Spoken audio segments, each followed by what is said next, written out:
The holidays are a time to feel and create joy. And what could be more joyous than the look on her face as she unwraps a stunning new jewelry piece from Blue Nile? How about getting 50% off your purchase? Blue Nile offers premium quality, priced below traditional retail. Their online experts are available 24/7 to answer any questions and make sure you've picked the perfect gift. For a limited time, you can get 50% off at BlueNile.com. That's 50% off at BlueNile.com. 'Tis the season to shine with H&M. Discover the holiday collection and find fashionable pieces for your wardrobe or for under the tree. Get inspired and dazzle with this year's glam. From tuxedo styles, bow detailed pieces, impressive prints, and more. From unforgettable looks to unforgettable gifts. With fashion finds to home decor, find it all at H&M. Treat your loved ones and yourself this season. Shop in-store or at hm.com.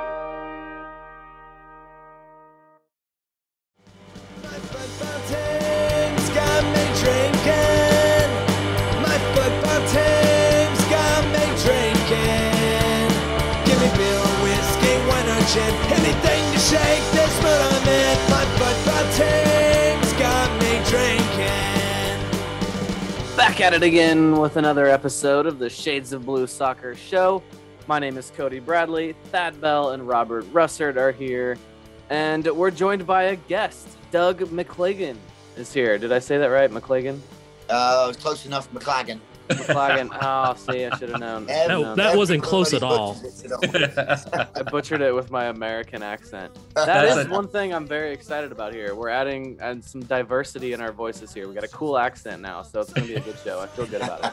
Hey, Cody, that was $1 in the jar, man, for pronouncing it that way. I'll put $1 in the jar. You can see it in the background there. We're probably going to make some money tonight then. Hey, Doug, just want to say thanks for coming on, man. Kind of impromptu. I just texted Doug 20 minutes ago. He's like, yeah, sure, why not? So you want to give the intro to who Doug is, or should we just assume everybody knows? But I am going to do that, but I'm a little afraid to screw it up. I've known Doug for 20-something years now. So you wouldn't think I'd screw this up, Doug, but I'm afraid of going to. So correct me, please, nicely. So you were born in Scotland. Okay. Wow. Wow, he just. Well, Cody, listen, man. Born in Scotland, grew up in Wales, went to college in England. No, grew up in England, went to college in Wales. Oh, okay. So yeah, fucked up the whole thing, man. I'm really messed up. Right. How much does Robert need to put in the jar? Yeah, no kidding. But Doug, of course, came over here on holiday. Was that your first time that you came on holiday when you met your wife here in the U.S., Doug? Was it the first time you came over? I'd been to Virginia once in 1982 to do Fort Lee soccer camps, but yeah, really. Okay, all right, and decided to stay because of her. She's a wonderful woman, soccer player too, but Comets player, coach of Blue Springs High School, local club coach legend, commentator as well now, assistant coach with the Comets. Doug, what else have you done, man? Well, boy, I don't know what else on top of that. Right now, I have been doing color commentary for UMKC for the boys and girls. Oh, okay.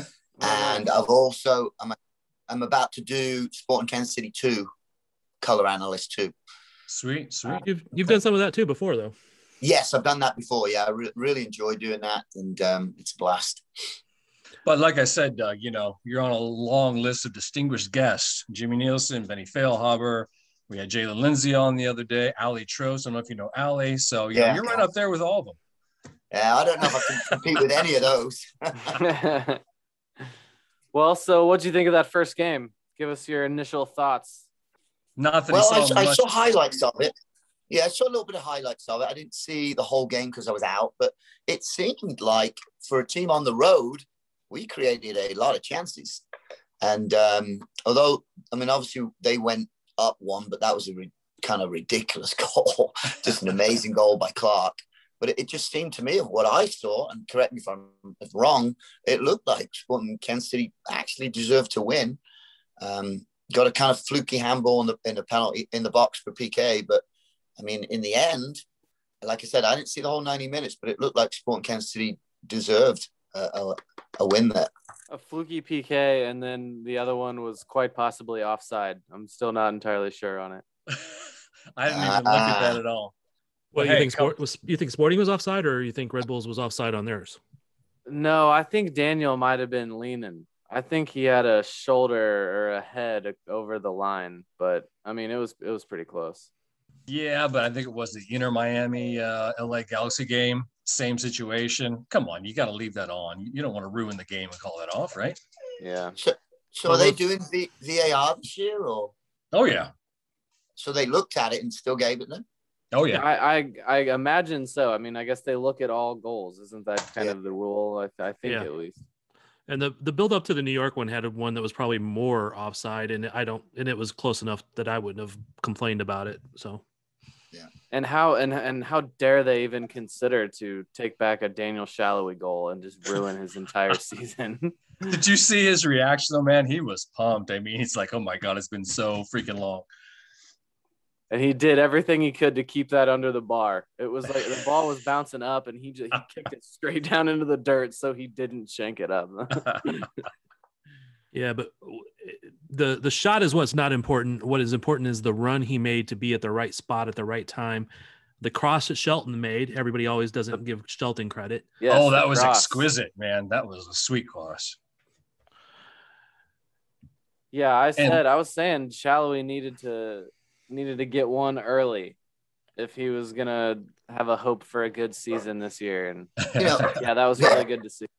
But for a centre forward, that's the kind of goal that gets you on a roll, a tap in from 3-4 yards out. Because give him credit, like you said, he was there, and he was probably the ball came to him probably in slow motion, thinking, "Oh, what am I going to do here?" And give him credit, he finished it. And so I wouldn't be surprised if you see him to go on with a little bit of confidence now and score a few more, because remember a few years ago, he scored quite a bunch of goals. So you just, as a forward, you just need that confidence, and scoring the first game, that might be it. Yeah, definitely. Hey, Doug, I mentioned this in one of my articles a little bit ago that you've always talked about Sporting Kansas City and their system and how important the wide backs are to it. Jalen Lindsay drove to the space, laid off for Kyrie earlier. Jalen, earned the PK. What have you seen from Sporting's backs? I'm sure you saw them last year. What are your thoughts on them? Well, obviously, from what I saw the highlights. So right, but you saw them last year too. Yeah, but almost every second highlight was Jalen Lindsay. Yeah, which is pretty remarkable. And obviously, he's sitting in, or I don't know if he's replacing or sitting in for Zusi. Right, but nobody knows. Yeah, but everything I saw, he delivered a few really nice crosses. He gets down that flank. He can get up and down. He's technically good. He's strong on the ball. So I think this is a prospect, a definite prospect. And I just on that first game highlights, it looked like he was major league into the game. I didn't see much from the other side. And like I said, but I just saw the highlights. But at least you've got one side pressing forward and obviously creating a penalty and knocking some great balls into the box. So very impressed with him. So our guest was better than no other pods then, right? We had the better guest player on last week. So Doug, yeah, they are called highlights for a reason. There were some moments that were iffy, but yeah, definitely Jalen picked up second half for sure. Yeah. But I mean, how old is he? Is he 20? 21. 21. Yeah. Just turned 21. He's going to have some times when he's going to make some goofball mistakes. Yeah. But just predominantly, it looked like predominantly he was on the front foot. And that is a good thing for someone that young.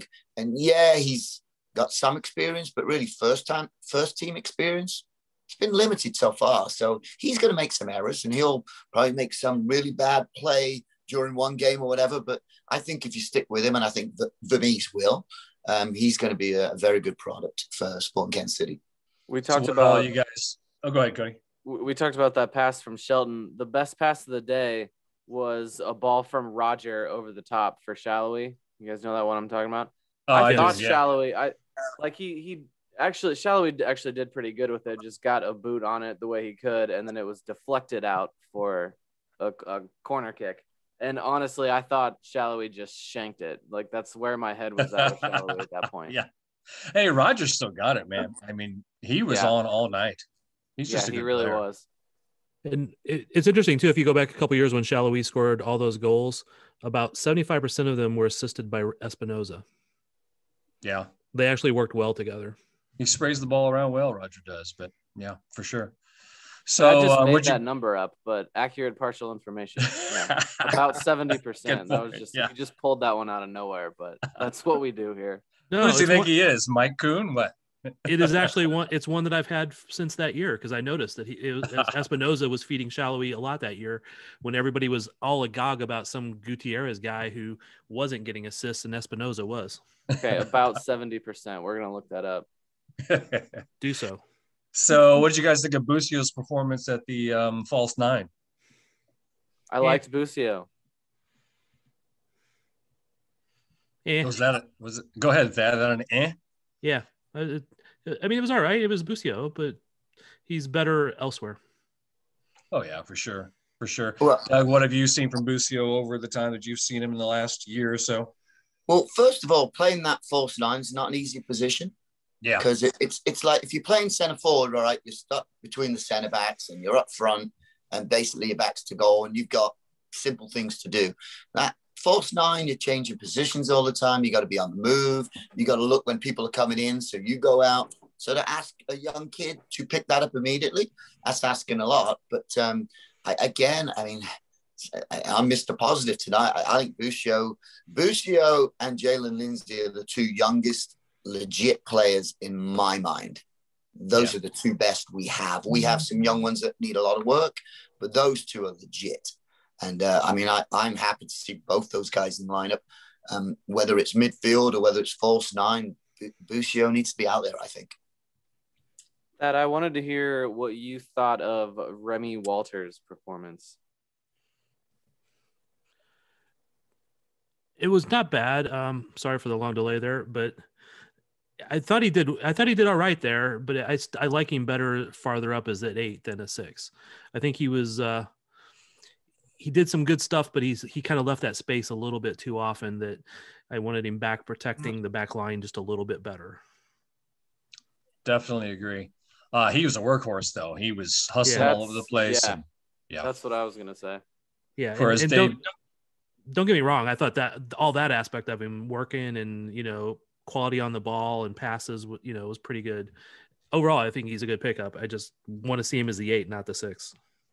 So, Doug, you talked about how difficult a false 9 is. How difficult is that single pivot, that number 6 in a 4-3-3 in your mind? Well, it's just speaking from my experience of coaching, that is always my most important place. Yeah. Because they start the offense and they protect the defense. So not only do you need them as an outlet from the back to play out, and they've got to be able to, know when to lay back and when to turn and when to spread it out. But also when you're defending, they're always the shield between the center forward and the two center backs too. So it's a really, really key position. And it's a lot of hard work too. And a lot of it is knowing the game, reading the game, anticipating the next play. And if you're in the right spot, you can look like a genius. But also the biggest thing for me in that position, number 6, is that number 6 has to have a very, very high percentage possession rate. Yeah. And because really that number 6 gets the ball and finds the other players, the 8 and the 10 around them. If they're doing that consistently, then for me, they've done the job. And I didn't see Remy Walters play yesterday, but when Ely plays that position, you can see how effective he's been over the past few years too. So, yeah, we had trouble first half with Red Bull's high press, struggled getting the ball out of the back, and it wasn't pretty for a while. Yeah. Let's see. Walters had new guys in some key spots there. I was not expecting it to be pretty at all, even for the first time. Walter had a 73.5% passing average, which was the 3rd highest. That's not bad. After Busio and Lindsay, and then Martins was right behind him. Then Nim. That's good to hear. Busio was up there. I mean, he's obviously making a bunch of higher difficulty passes than the defenders are. Yeah, he had feel less touches because of where he was at, because he wasn't, he was the end of the build up, not in the build up. But I think a lot of people would be surprised to hear Martins was in there. What'd you guys think of his performance? I didn't notice him like the entire game. Yeah. Is that a good thing or a bad thing? I mean, I guess that means he wasn't playing that well. Yeah. I don't know. There's things I like about Martins, but I don't like him as much when we don't have a tall center forward. His crosses are not, he gets a lot of crap for his crosses are wild, but he can whip one in. And the problem is he's whipping it in at 6.5 feet high, 7 feet high. And he needs somebody that can meet that. And often he doesn't, or he whips it to the back post and there's nobody there. So I still like Dia better back there. I think Martins is a little bit better in the possession side of it than Dia, but Dia is a little bit better going forward and getting all the way to the end line. Yeah, I don't know who it was that maybe you'll remember that was commenting on the Blue Testament in the comment section about how horrible he thought Martin was and how we needed a new left back. So, Doug, in your experience with SKC2, do you see any left backs that are near making the move up, or in your opinion?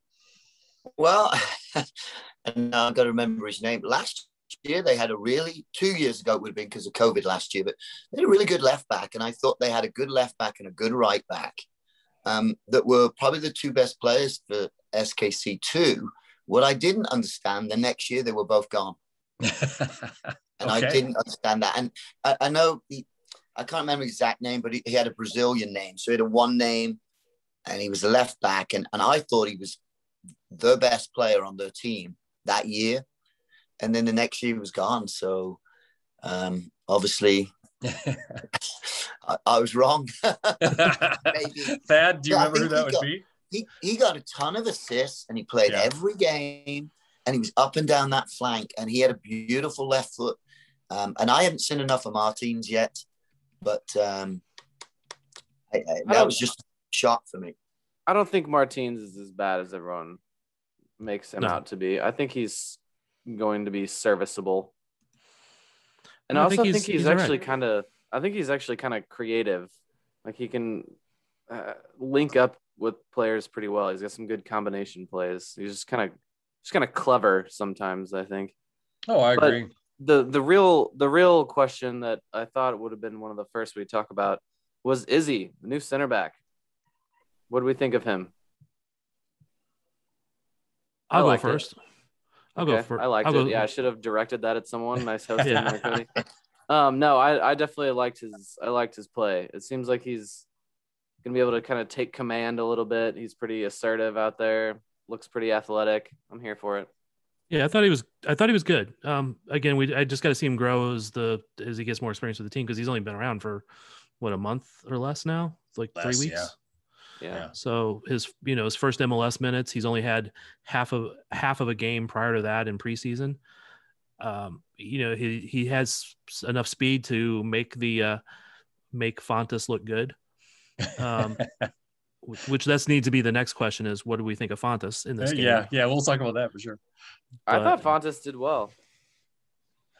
Yeah. Well, back to Izzy, 70th minute. I alluded to it in my article, but he just leaps over this guy. I don't know if he used the guy's shoulders to get over him to win the head ball, but that's the kind of attitude I want to see. And if he's got that, he's got the athletic ability. His ceiling is pretty high for me. Yeah. But Fontes was. I don't know who he was running with on New York Red Bulls. That one ball that got deep into the box, and him and that guy were sprinting together. They both looked like they were moving in together. Slow motion. Yeah, it was like, wow. Is that all the speed you got? It was like when you're running from someone in a dream and your legs don't move that fast. Exactly. Yeah. They always say the slide tackle is your last thing you do. It's your last. And like you said, I thought, oh my God, how slow is this guy? Who is it? And I didn't know it's Fontes, but then he dove in and made the slide tackle to kick it out for a corner or throw in. Yeah, something like that. His last ditch effort was the slide tackle because he was getting outrun. Well, hey, center backs are allowed to be slow, right? Isn't that like, if you're going to be slow on the field, you're usually a center back.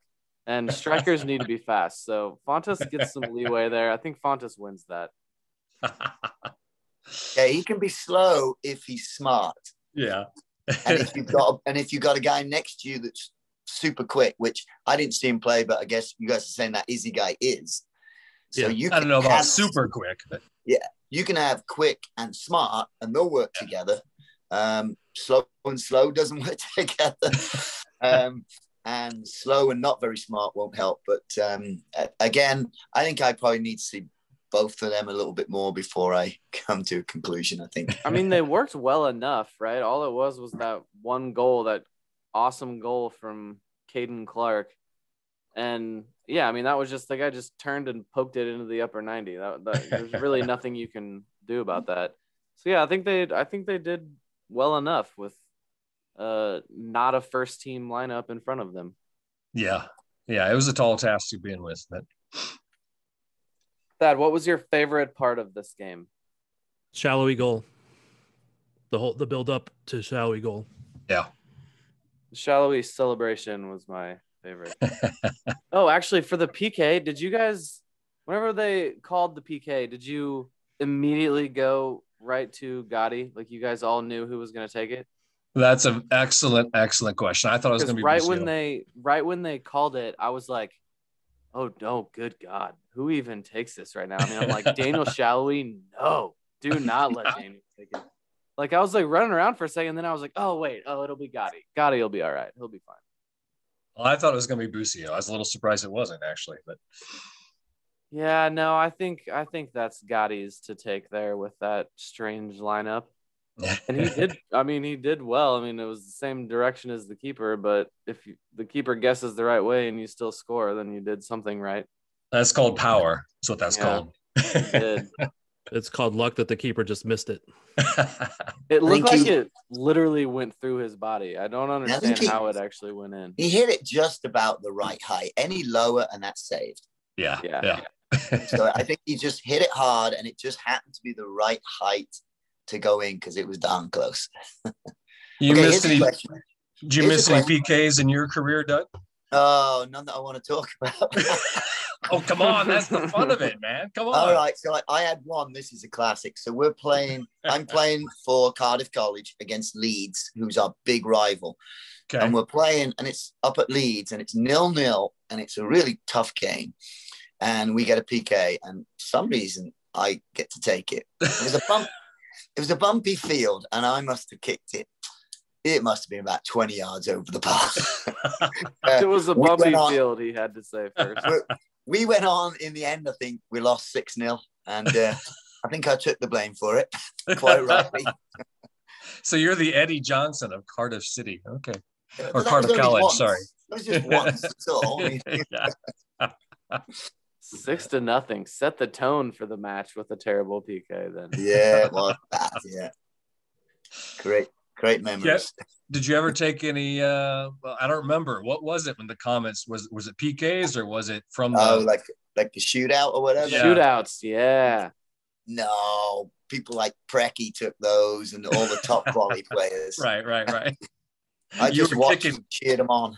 You were kicking the crap out of the Brekkies is what your job was, right? It's exactly my job was. Ball, Brekkie, kick them. Yes, that's my kind of guy right there. Yeah. That's all I could do.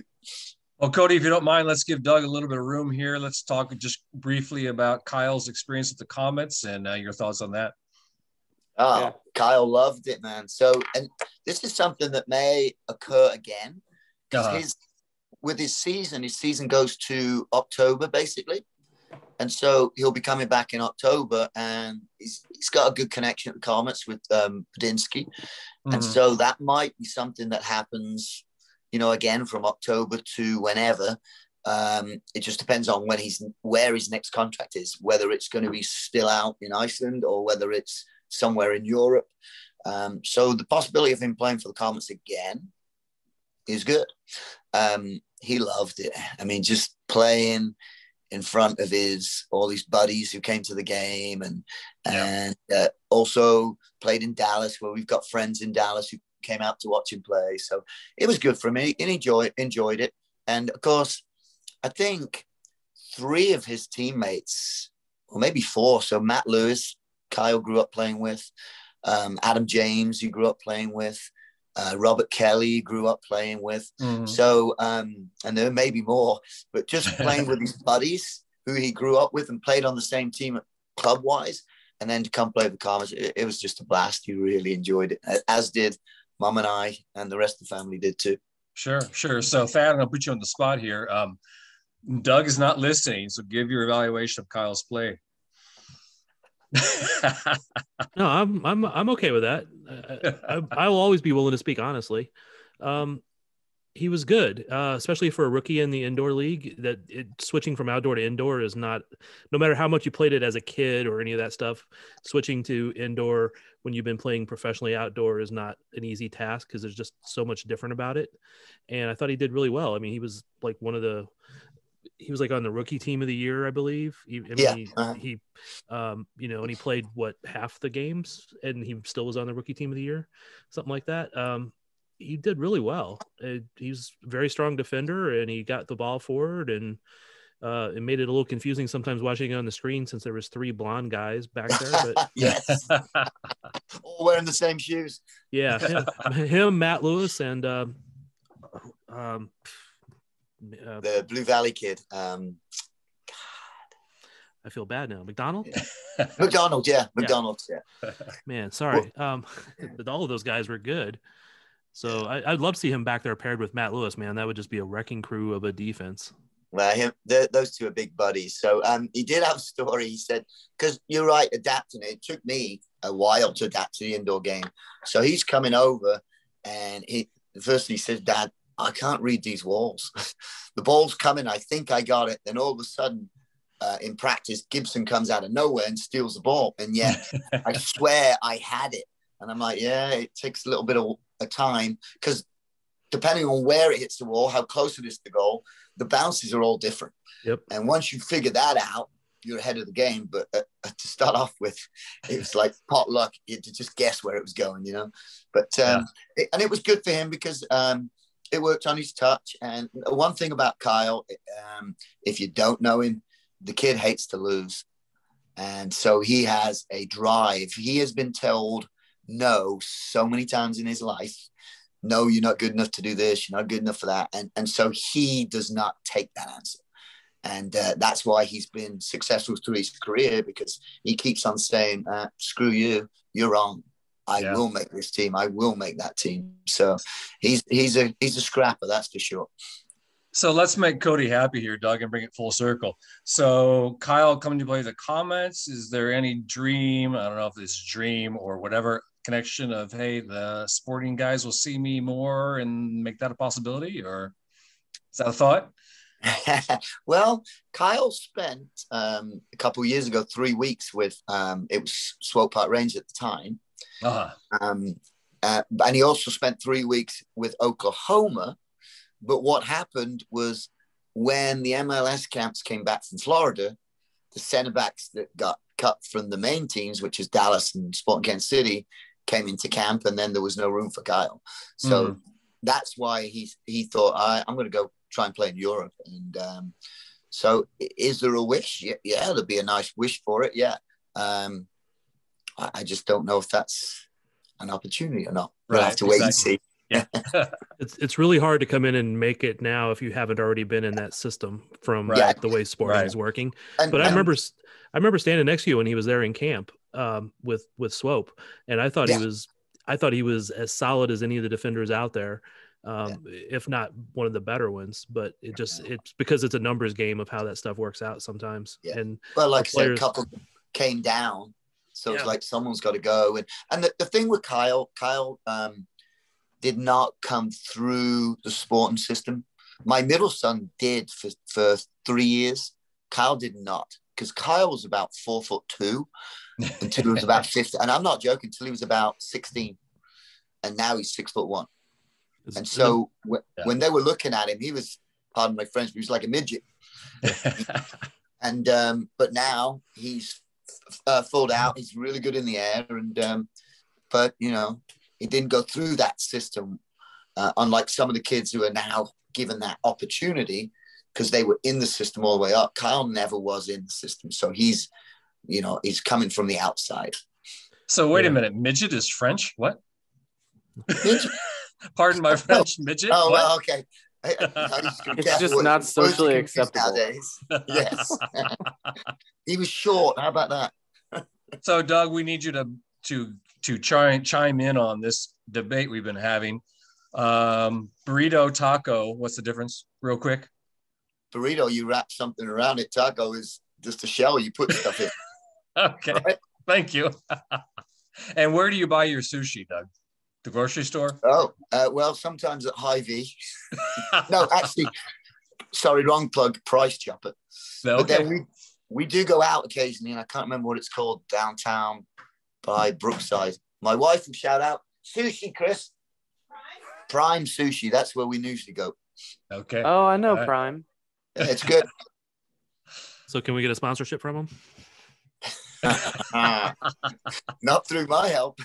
Our sales department is working very hard at that at the moment. Yeah. Okay, guys. So Friday, first home game, 6:30 versus Orlando City. Is everybody going? Who's going? I will be there. Depends on whether the credential comes through. Yeah, I'm going to be a fan myself. So I'm missing the first home game, but tell me when the cauldron can be packed again, and then I'll be there. Doug, you going to be there, or tell me how I get in? How do I get in? I don't have a ticket. What crowd are they letting in? It's what, 6,500, something like that now, or is it more than that, Dad? I think that's about the right number. I'm not totally sure. Yeah. I mean, it's still not up to 50%. So my now, Doug, City 2 pass won't get me in then.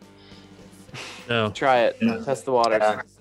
Now, Doug, if you come so low that I might have tickets that you can use, like for the other games, is that how low you've come? Could be. It could be. You know what? I love going to games, but I also love sitting on the couch watching a game. So do you get the sporting games and the Royals games on your TV service, or are you getting screwed over? Yeah. I Okay. can see them most of the time. Yeah, it just depends. I mean, because I'm coaching, depends whether I'm out coaching at the same time. Right. Yeah. Yeah. You could always get a job with MLS like Garcia did as like a referee assessor or something, whatever that is. Reassess. I could do that. Is that a real job? Yeah. Yeah, my Have buddy. to have referee experience, because I would love to assess the MLS referees. Either side don't seem so tough, and 3 own goals ain't all that rough. Our skipper has just been sent off. Supporters strong and ball gone soft. My football team's got me drinking.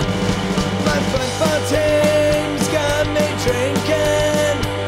My football team's got me drinking. Give me beer or whiskey, wine or gin, anything to shake this mood I'm in. My football team's got me drinking. My football team's got me drinking.